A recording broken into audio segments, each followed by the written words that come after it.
This year, the fireworks in St. Louis came the day after the 4th of July, as the Cardinals learned Albert Pujols would be back from the disabled list after 15 days, not 6 weeks.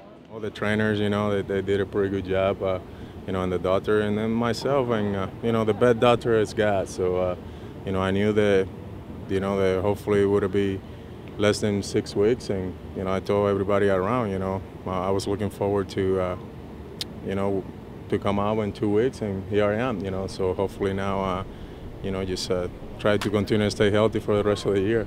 Obviously, as the last 5 or 10 days that have transpired, Albert's been feeling good. He's been wanting to push things, and if the player is asymptomatic, you can allow for that. And we treat the player, not the MRI or the CAT scan, but we had that information and we knew it, and we just wanted to make sure we didn't put him in a position that was going to have an adverse effect on him long term. Joined now by Cardinals insider Chris Duncan of 101 ESPN. And Chris, you've been a teammate of Albert Pujols, even playing alongside the guy and seen him come back from injury before. How much do you marvel at this recovery? It's unbelievable, but if anyone's capable of coming back as quick as he did, it's him. And he's shown over his career that he's able to play through injuries and he's able to bounce back quicker than a normal person.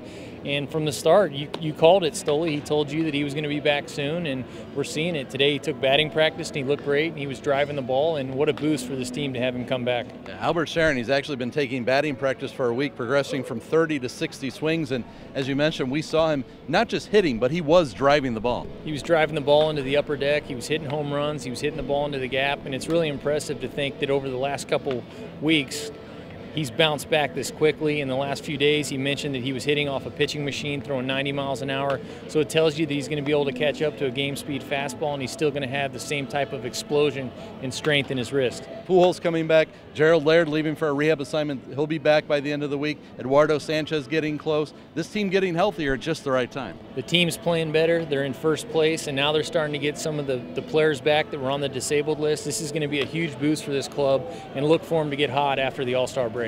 That's Chris Duncan. I'm Brian Stull. This is Talking Baseball on 101 Sports for 101ESPN.com.